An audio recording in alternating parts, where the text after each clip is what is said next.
Hola, ¿cómo les va? Buenas tardes. Hoy vamos a continuar con el último teórico del cráneo. Vamos a hacer un cierre general del cráneo en su conjunto. Vamos a ver el último hueso que nos queda de la cabeza, que es el hioides, que es un hueso que queda como colgado porque no está articulado con ninguno. Y vamos a comenzar con articulaciones de cabeza y cuello. Vamos a referirnos especialmente a la articulación temporomaxilar. Habíamos mencionado ya que en el cráneo había una base y una bóveda. Habíamos hecho este esquema.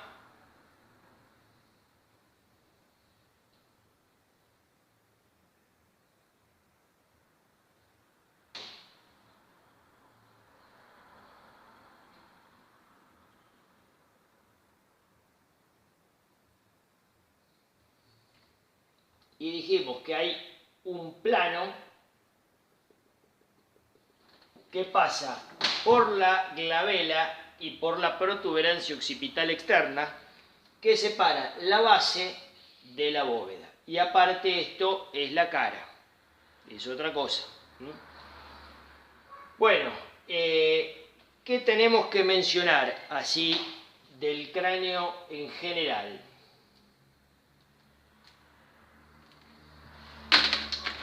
Si yo represento las suturas acá, esto sería la sutura coronal. Esto sería la sutura escamosa. Esto sería el ala mayor del efenoides.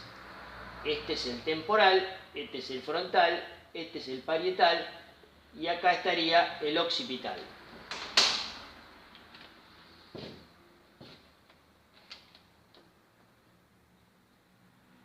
Esta es la escotadura nasal del frontal y esta es la apófisis orbitaria externa donde se articula con el malar, ¿no? ¿Se acuerdan todo esto? Bien. Vamos a hacer ahora unas líneas que las habíamos mencionado, que son la línea curva temporal superior, que es continuación, ¿se acuerdan? La cresta lateral del frontal, acá, que limitaba esta carilla, que era la carilla lateral del frontal. Esta línea se continúa en el parietal y forma la línea temporal superior. Y acá hay una línea que es continuación de la línea temporalis, que forma la línea temporal inferior en el parietal. Estas líneas a veces se ven y a veces no. Fíjense, en los cráneos muchos no se ven. Por ejemplo, si agarran este cráneo que tengo acá, se ve apenitas, se ve la superior. La inferior, acá también, no siempre lo van a ver. La línea curva temporal superior. El borde póstero superior del malar van a delimitar esta fosa, que es la fosa temporal. En la línea curva temporal superior se va a insertar la aponeurosis temporal. Y de la línea temporal inferior para abajo en toda la escama se va a insertar el músculo temporal, que es un músculo masticatorio. Todos los músculos masticatorios estaban inervados por el trigémino. Eso yo ya se los dije varias veces como para que les vaya entrando. Porque son preguntas muy importantes que se suelen hacer en los exámenes parciales y finales. Bien, esas son las líneas temporales superior e inferior y la fosa temporal, que es esta, que contiene principalmente el músculo temporal. ¿Qué otra cosa tenemos que mencionar acá? Fíjense este punto donde yo tengo este ángulo del parietal, el ala mayor del efenoides, el temporal y el frontal. Ese punto se llama terion. Y este punto que está acá entre el temporal, el parietal y el occipital se llama asterio. Este entonces se llama asterion, y este que está acá, terion.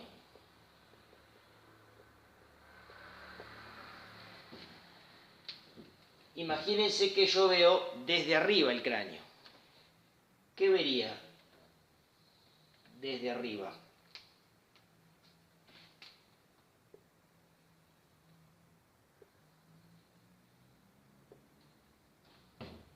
La sutura sagital, que une un parietal con el otro, y la sutura coronal, que une los parietales con el frontal, ¿sí? Y si ustedes se acuerdan, acá había una sutura metópica, ¿sí?, en el adulto. Durante el desarrollo, los frontales se forman como dos huesos separados a partir de estos dos puntos de osificación que son las eminencias frontales. Y el parietal a partir de este punto de osificación que son las eminencias parietales.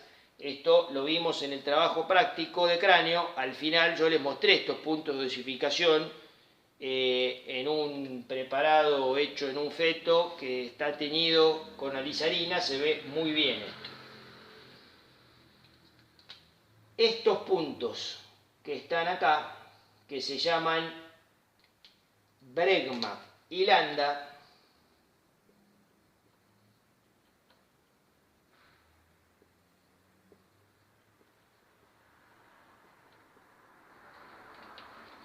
este se llama lambda porque se parece a una letra griega, por eso se llama la sutura lamboidea, porque se parece a la letra griega lambda, que es así. Estos puntos, bregma y lambda, son importantes porque acá se van a formar las fontanelas, la fontanela anterior y la fontanela posterior. Son esas zonas de hueso membranoso que todavía no terminó de osificarse en el nacimiento y en los chiquitos se le palpa perfectamente. Eso tiene su importancia y esas sí tienen que saberlo. Estos no son tan importantes. Bueno, hemos visto el cráneo por afuera. ¿Qué veríamos si lo vemos por adentro? Esto mismo, si yo lo veo por adentro,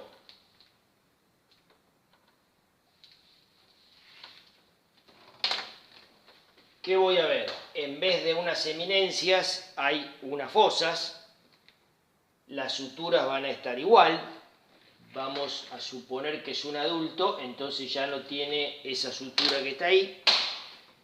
¿Y qué es lo que voy a encontrar acá?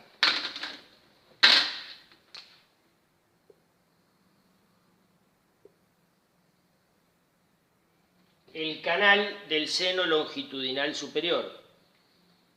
Canal que lo voy a encontrar en todos los huesos. Acá en el hueso frontal está en la cara endocraneal. En el hueso parietal habíamos descrito una cresta de un lado, bien obtusa, y otra del otro lado, que formaban todo el canal del seno longitudinal superior, que si ustedes miran, en este mucho no se ve, pero en los trabajos prácticos lo vamos a ver bien. Y otra cosa que hay también muy importante en la cara anterior son surcos vasculares que le dan el aspecto de una hoja de higuera con muchas ramificaciones y que están determinados por la arteria meningea media. ¿Por dónde pasaba la meningia media? Por el agujero redondo menor, que lo habíamos visto en el esfenoides. Las fositas de Pacchioni o fositas granulares, que eso no tenía demasiada importancia, que estaban a los lados de ese canal. Bueno, dejamos esto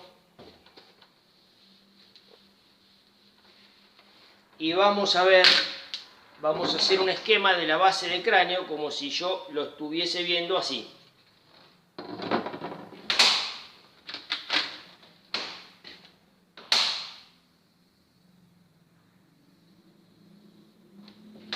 ¿Qué voy a ver yo acá en la base del cráneo? Acá adelante voy a ver el frontal, ¿sí?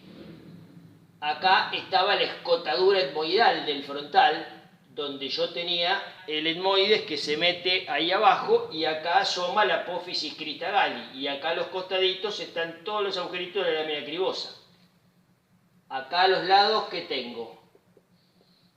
Tengo el techo de la órbita, con todas las eminencias mamilares.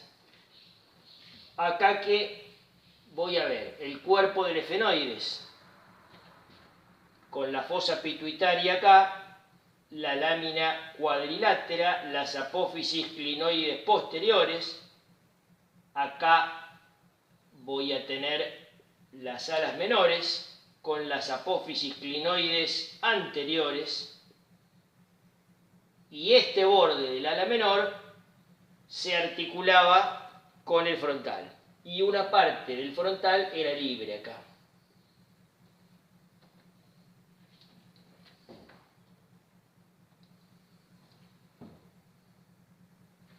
Esto sería la fosa pituitaria. Este es el cuerpo del efenoides. Eso se llama yugura sphenoidalis, un nombre que ya se lo pueden olvidar.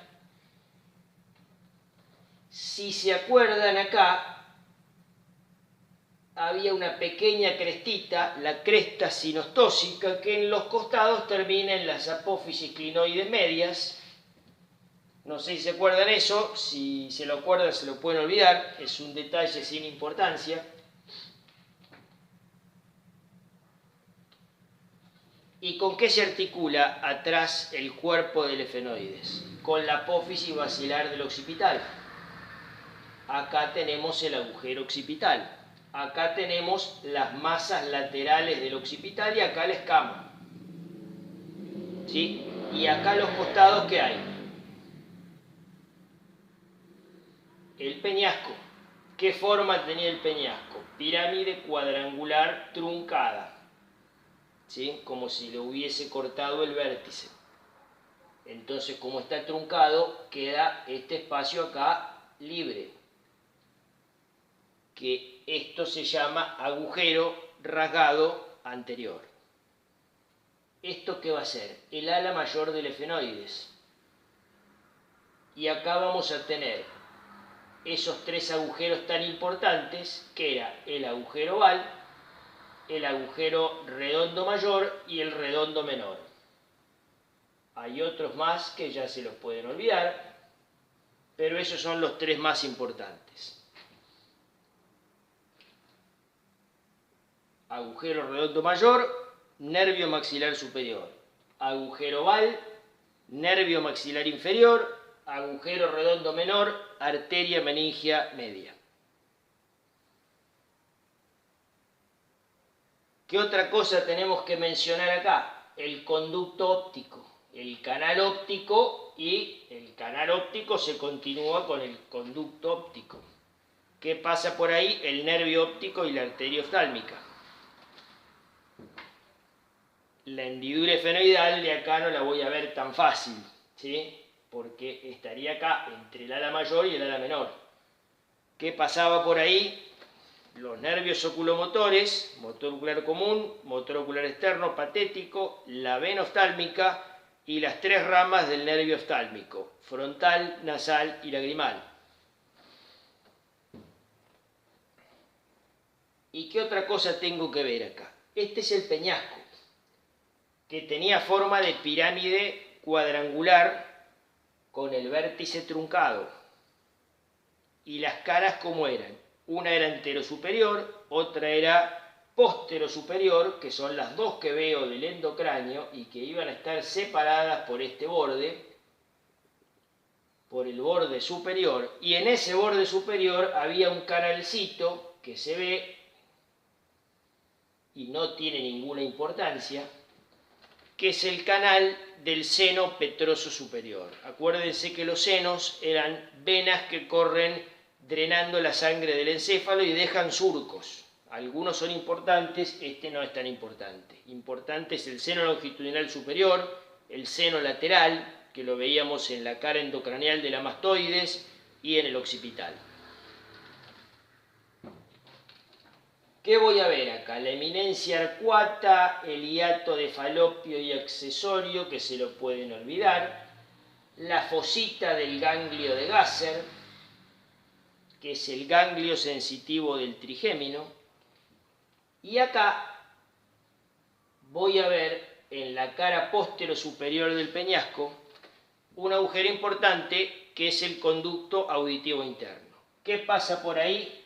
7, 7 bis y 8. Facial, intermediario de Brisberg y nervio estatoacústico. Y si quieren también los vasos auditivos internos, la arteria auditiva interna.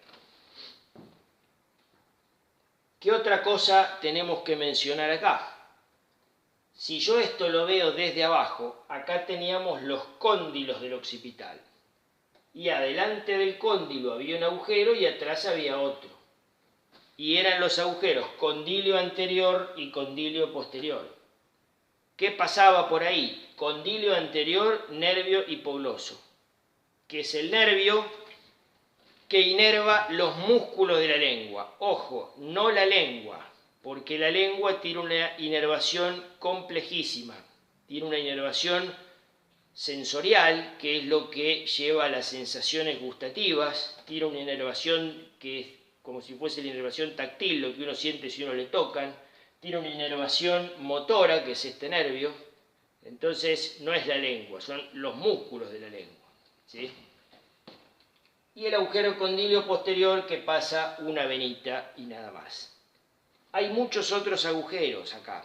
El acueducto vestibular, el acueducto coclear, el agujerito de la vena emisaria mastoidea. Estos son los más importantes, ¿sí? Se los repito de vuelta.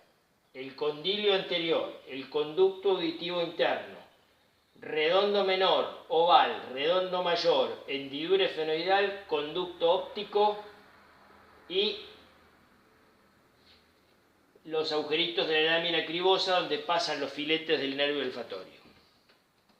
Esto hay que saberlo sí o sí. Acá, ¿qué teníamos? Esto era la protuberancia occipital interna, que corresponde a la prensa de erófilo. Y ahí es donde confluyen el seno longitudinal superior y salen los senos laterales. Estos senos laterales van a terminar acá, se van a continuar en esto que está acá, que es un espacio que hay entre el peñasco y el occipital, que es el otro agujero importantísimo que queda, que es el agujero rasgado posterior. El agujero rasgado posterior es un agujero que está entre el occipital y entre el peñasco. No está dentro de un hueso como estos, ¿sí? Es un espacio que queda entre estos dos huesos. Ese es el agujero rasgado posterior. ¿Qué pasa por el rasgado posterior? Por la parte posterior va a pasar la vena yugular interna, que es continuación de este seno, ¿sí? Del seno lateral. Y adelante van a pasar tres nervios, que son los nervios 9, 10 y 11. El 9 es el glosofaringio, el 10 es el neumogástrico y el 11 es el espinal. Pasa alguna otra cosita que se la pueden olvidar. Eso es lo importante. Esto es la base de cráneo vista desde adentro. Y en esa base de cráneo vista desde adentro, desde arriba, vamos a reconocer tres pisos. La fosa craneal anterior, la fosa craneal media y la fosa craneal posterior. ¿Cuáles son los límites? Estos.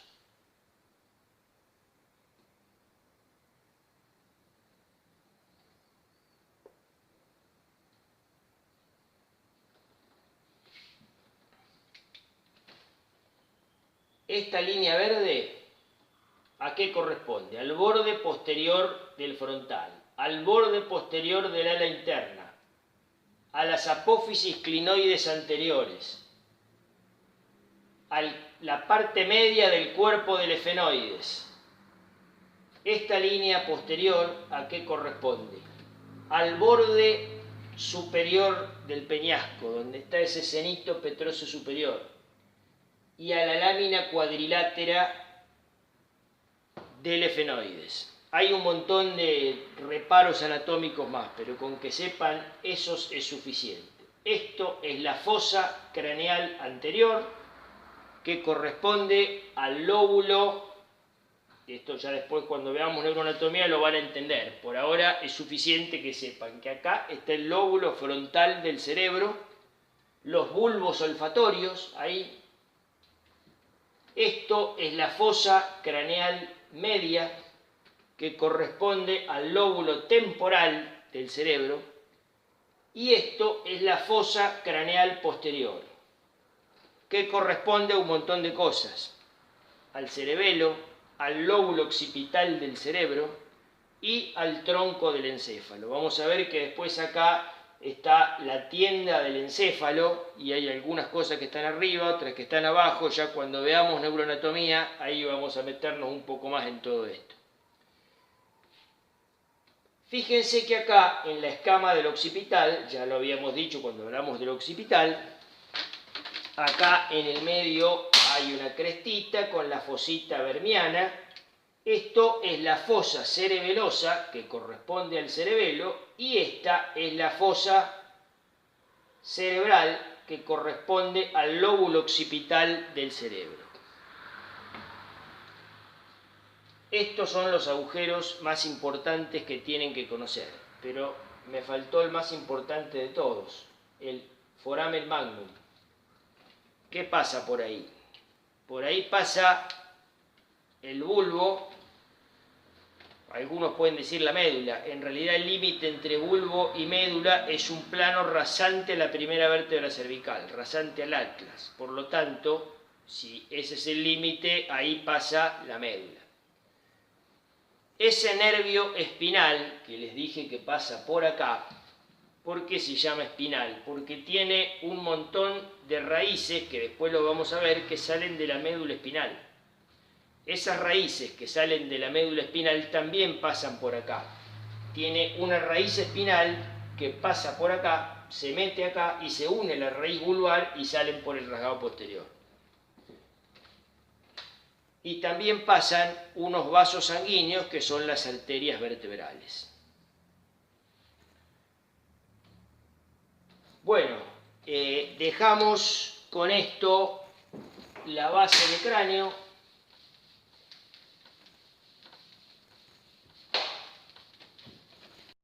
¿Y qué veríamos si representamos la base del cráneo vista desde abajo?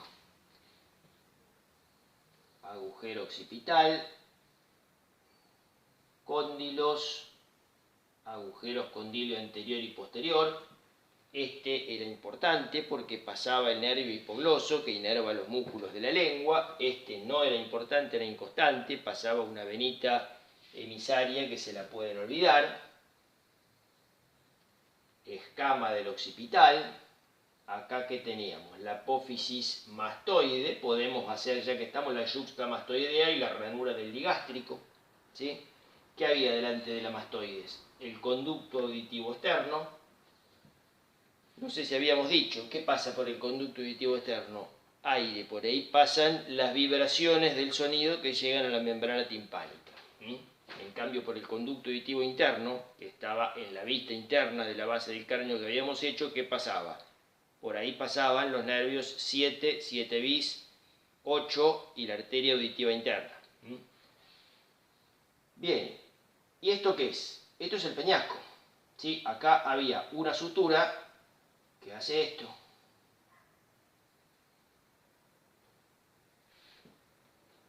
Esto es el occipital. Esto es el peñasco. ¿Con quién se articula la apófisis basilar del occipital? Con la cara posterior del cuerpo del efenoides. ¿Se acuerdan que era una articulación que prácticamente era un solo hueso? Los íbamos a ver cortados, todos los que vimos en los prácticos. ¿Qué tenemos acá? La apófisis. Fíjense que acá lo estoy viendo de abajo. Esto que veo acá son las apófisis pterigoides del efenoides. Y acá adelante, ¿qué había? El paladar óseo, que estaba formado por las apófisis palatinas del maxilar superior y por la lámina horizontal del palatino, que terminaba así, con la espinita nasal posterior. Y acá que se articulaba el vómer. Acá vamos a tener todas las piezas dentarias.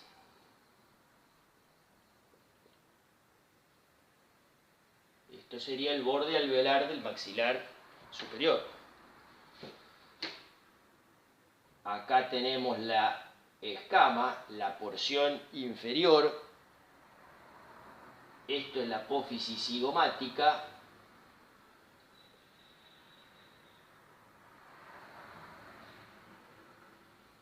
¿Con quién se iba a articular la apófisis cigomática? Con el malar.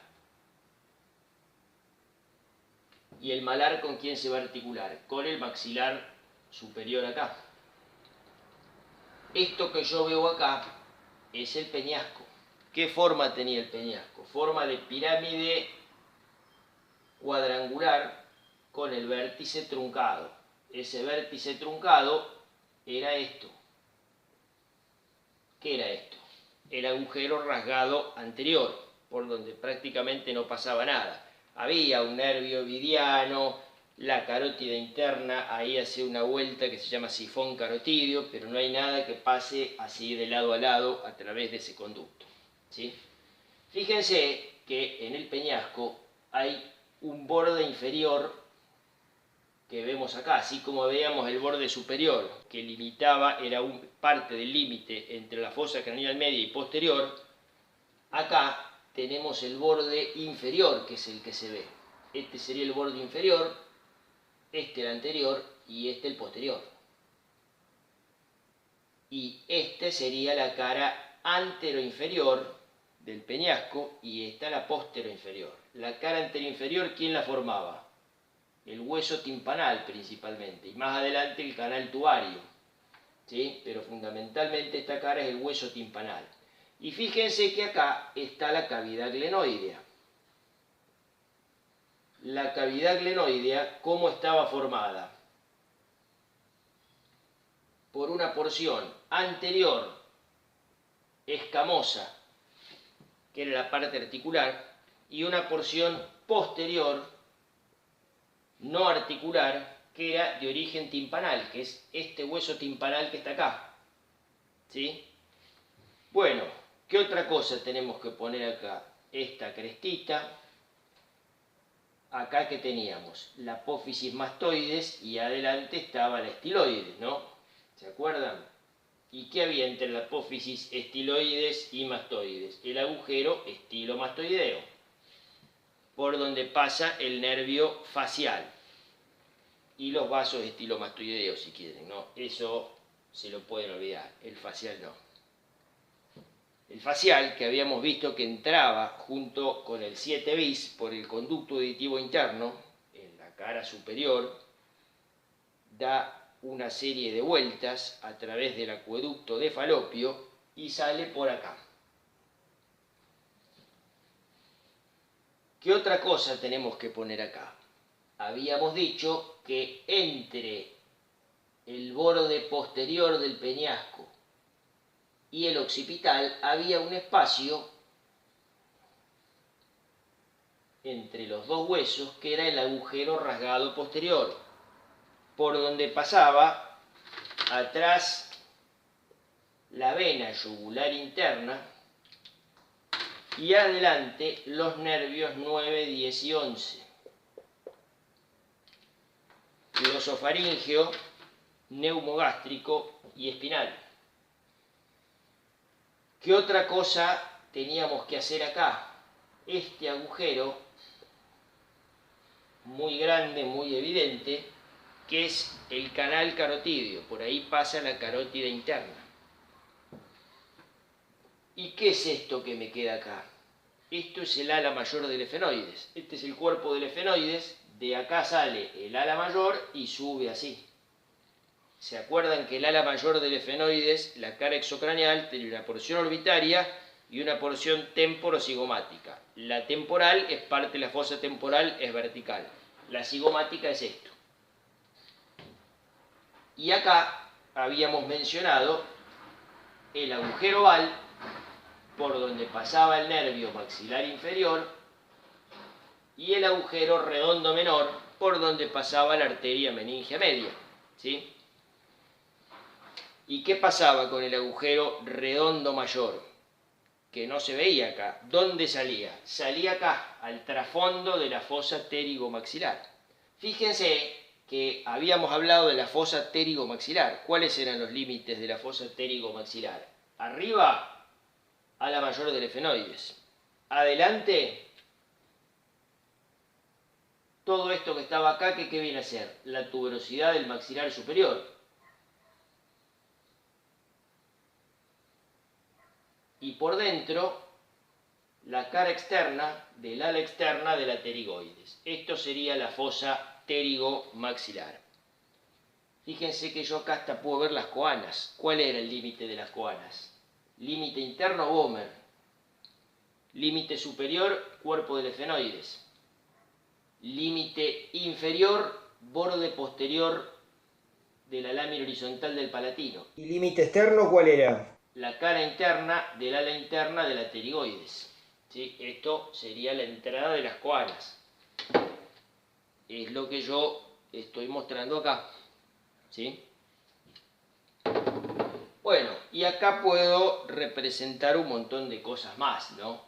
Los conductos palatinos posteriores, el agujero incisivo, un montón de detalles más que no nos interesan, ¿no? Acá el tubérculo faríngeo, las crestas musculares y sinostóxicas, acá hay miles de detalles que se pueden mencionar. Los que tienen que recordar fundamental son los agujeros. Cóndilo anterior, rasgado posterior, estilo mastoideo, conducto carotidio, oval, redondo menor, redondo mayor, que acá no se ve. Esos no se lo pueden olvidar de ninguna manera, ¿sí? Algunos otros agujeritos son menos importantes. Podemos hacer también la protuberancia occipital externa, las líneas occipitales, que dan inserción a varios músculos que vamos a ver después, que son músculos posteriores de la nuca. Y bueno, con esto dejamos la base del cráneo. Por último, nos queda un hueso suelto, porque realmente es así, que es el hueso hioides. El hueso hioides es un hueso que no se articula con ningún otro, que está totalmente suspendido por músculos y ligamentos. Y tiene esta forma,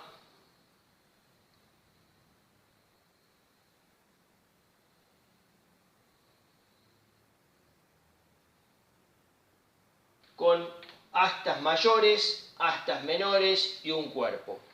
Tiene una cara anterior, el cuerpo en la cara anterior es convexo en ambos sentidos, y una cara posterior cóncavo en ambos sentidos, como que está excavadito. Ya después lo vamos a ver en los prácticos. Es un hueso muy chiquito y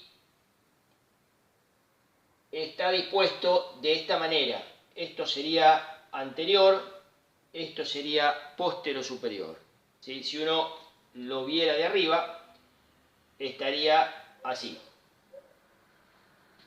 Fíjense, después vamos a ver, estas crestitas tienen su importancia. La parte superior y la parte inferior del hueso hioides tienen un origen embriológico distinto. Estos son estructuras que se originan, después lo vamos a ver oportunamente, a partir de los arcos branquiales. Este hueso está suspendido por varios ligamentos que ya los vamos a estudiar. Por ejemplo, el ligamento estiloioideo, que viene de la apófisis estiloides y se fija en las astas menores. Otros ligamentos que lo unen a la laringe, por ejemplo, los ligamentos tiroioideos. Todo lo que sea ioideo es algún ligamento que lo une a otra estructura. Que no vale la pena que nos metamos con esto porque son estructuras que todavía no han estudiado.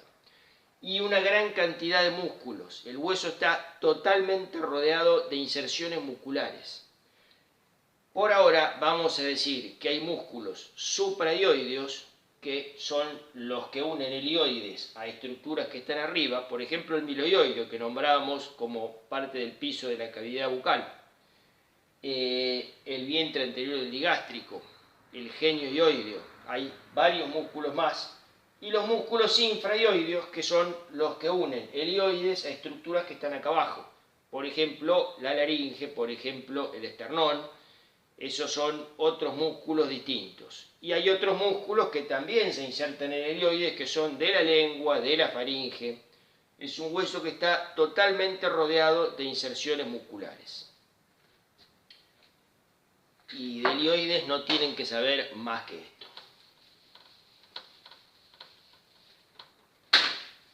Bueno, vamos a hacer ahora unas consideraciones sobre las articulaciones de la cabeza.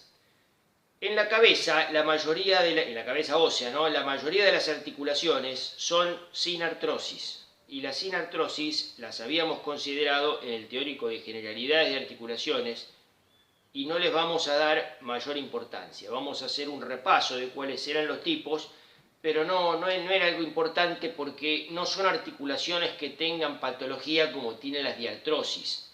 Estas son articulaciones que uno lo tiene que considerar como si fuese un solo hueso, el parietal con el frontal, con el otro parietal. No son articulaciones que tengan patología importante y no le vamos a dar por lo tanto mucha bolilla. Vamos a recordar que esas articulaciones, por ejemplo, la articulación, si vemos acá, vemos esta sutura que está acá, fíjense que esto es el frontal, este es el parietal, ¿no? Si uno lo ve así, eso está lleno de dientes, por eso se llama sutura dentada. En otras ocasiones, como por ejemplo esto que vemos acá, esta es la escama del temporal y esto es el parietal, ¿no? Si yo hago un corte de eso, esto es visto en el plano, si yo hago un corte de esa sutura, tendría el parietal acá y la escama del temporal así. Esto está cortado a bisel, a expensas de su tabla externa y esto de su tabla interna. Por eso se llama sutura escamosa. Otra sutura es la sutura que tenemos en los huesos propios de la nariz. Esa sutura que vemos ahí es una línea recta, un hueso propio acá y otro hueso propio acá. Esta sutura se llama sutura armónica. Y nos queda otra que ya la hemos mencionado también. El cuerpo del efenoides en su cara inferior tenía una crestita, ¿no? Este es el cuerpo del efenoides con las alas menores, las alas mayores, la pterigoides, ¿sí? Acá se articula el vómer. ¿Se acuerdan? El vómer tiene esta forma. Si uno lo ve de frente o de atrás, tiene esas dos alitas que forma como un canal y un canal con una cresta formaban esta articulación que era la esquindelesis, ¿sí? Era la articulación que habíamos visto acá. Fíjense que ahí se ve perfecto las dos alas del vómer que se articulan en la cara inferior del cuerpo del efenoides. Estas son las 4 tipos de sinartrosis. También hay una distinción en sincondrosis y sin fibrosis, si las articulaciones son huesos que se osifican a partir de cartílago, entonces son sincondrosis, o huesos que se osifican a partir de mesénquima, entonces son sin fibrosis. No es tan importante que recuerden esos detalles. Hay una sola articulación en la cabeza ósea en la cual nos vamos a detener un poquito más, que es la articulación temporomandibular. Esta articulación es una diartrosis. Esta articulación sí tiene varios problemas, tiene mucha patología, tiene mucho más detalles anatómicos a los que tenemos que prestar atención, así que acá va a ser la única articulación en la que nos vamos a detener un poquito más. acuérdense que para articulaciones, eso ya lo hemos repetido hasta el cansancio en la parte de miembros, uno tiene que tener clarísimo todo lo que es la parte de generalidades de articulaciones, la superficie articular, el cartílago articular, la sinovial, la cápsula, los meniscos, todo eso sigue teniendo plena vigencia acá. Así que no se olviden de eso que vimos en el módulo pasado, también ahora lo vamos a considerar. Esta articulación tenemos que considerar superficies articulares en el temporal y en el maxilar. ¿Se acuerdan esto que tengo acá? Que era la cavidad glenoidea, ¿sí? La cavidad glenoidea que estaba formado por una parte anterior, que era esta de origen escamosa, y por una parte posterior, que era esto, el hueso timpanal. La parte anterior escamosa era articular, el hueso timpanal no era articular. Y adelante tenemos esto, que es el cóndilo del temporal. Como tenemos un cóndilo en el temporal y un cóndilo en el maxilar inferior, se habla de una articulación bicondilia.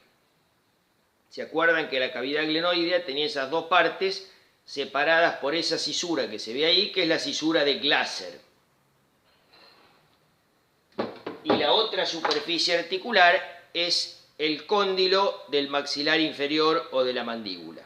Acá teníamos el cóndilo, la apófisis coronoides, donde se insertaba el músculo temporal, y la escotadura sigmoidea, ¿sí? Que comunicaba con la región maseterina. ¿Se acuerdan? Vamos a hacer un esquema de esta articulación.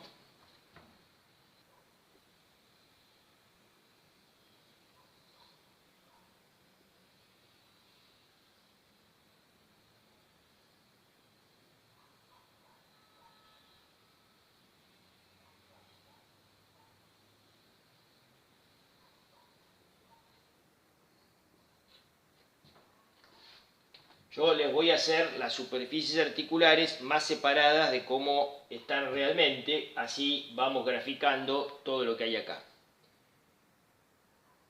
Este es el cóndilo, este es el cuello del cóndilo, del maxilar inferior, esta es la apófisis coronoides, esta es la escotadura sigmoidea, ¿sí? Las superficies articulares van a estar revestidas de cartílago articular, por supuesto.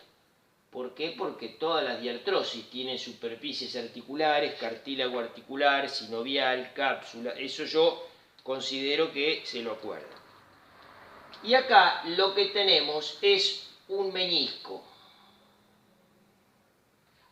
¿Se acuerdan lo que era un menisco? Un fibrocartílago que restablece la concordancia entre las superficies articulares. Ese menisco es bicóncavo.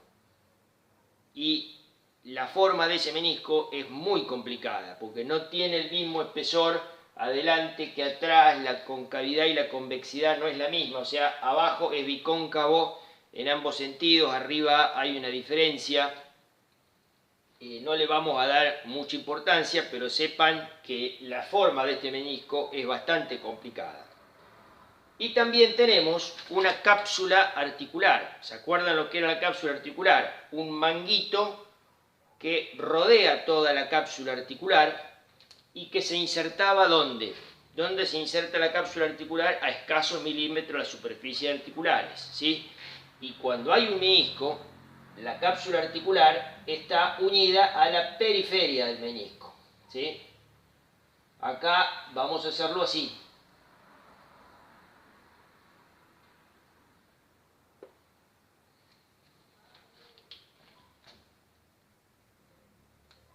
Y esto son las cavidades articulares. Es decir, que me quedan dos cavidades articulares. Una superior, que podríamos llamarla temporomeniscal, y una inferior, menisco maxilar, que es esta. Y cada una está revestida, ¿por qué? Por la sinovial. Acuérdense que en todas las diartrosis hay una cavidad articular que está revestida por la sinovial. ¿Qué tenía la cápsula como refuerzo? Tenía ligamentos, y acá hay dos ligamentos que son el ligamento lateral interno y lateral externo, que van desde la periferia capsular, porque la cápsula articular se inserta escasos milímetros de las superficies articulares, a los bordes internos y externos del cuello del cóndilo. ¿Sí? Son más o menos triangulares. También hay otros ligamentos que son extracapsulares, que no pertenecen a la cápsula, que son el estilo maxilar, que viene de la apófisis estiloides al ángulo del maxilar inferior, el pterigo maxilar, ojo, la apófisis pterigoides estaría por dentro, entonces vamos a hacerla así punteada, ¿no? El ligamento pterigo maxilar viene del gancho del ala interna atrás del tercer molar. Y otro más complicado, que es el efenomaxilar, que es un espesamiento de la aponeurosis interpterigoidea y se inserta acá, que después vamos a ver que limita el ojal retrocondilio de Juvara y bueno, esto ya se lo pueden olvidar, no son para nada importantes. Sí, vamos a hacer unas consideraciones en cuanto a la dinámica articular. Esta articulación, ¿qué movimientos hace? Ascenso y descenso, propulsión y retropulsión y lateralidad o diducción. Esos son los tres movimientos que hace. Inclusive, si ustedes leen esos movimientos, van a ver que son complicadísimos. ¿Por qué? Porque esta articulación, son dos articulaciones en realidad, una entre el cóndilo del maxilar inferior y el menisco y otra entre el menisco y el temporal. Vamos a ver que durante el descenso de la mandíbula, primero el menisco se desplaza hacia adelante, se ubica abajo del cóndilo del temporal, o sea que el movimiento es en la articulación temporomenical y simultáneamente hay un movimiento del cóndilo con respecto al menisco. Ese movimiento es en la articulación menisco-maxilar. Es como si fuese una cosa así. Esto es un movimiento y este el otro. La dinámica de esta articulación es muy complicada, ¿sí? Sepan simplemente que hace tres tipos de movimientos. Movimientos de ascenso y descenso, propulsión y retropulsión y lateralidad o diducción. No le vamos a exigir más que esto en cuanto a esta articulación. Bueno, con esto terminamos este teórico. Nos vemos en el siguiente teórico, donde ya vamos a comenzar con columna vertebral, generalidades de columna y columna cervical. Adiós, buenas tardes a todos.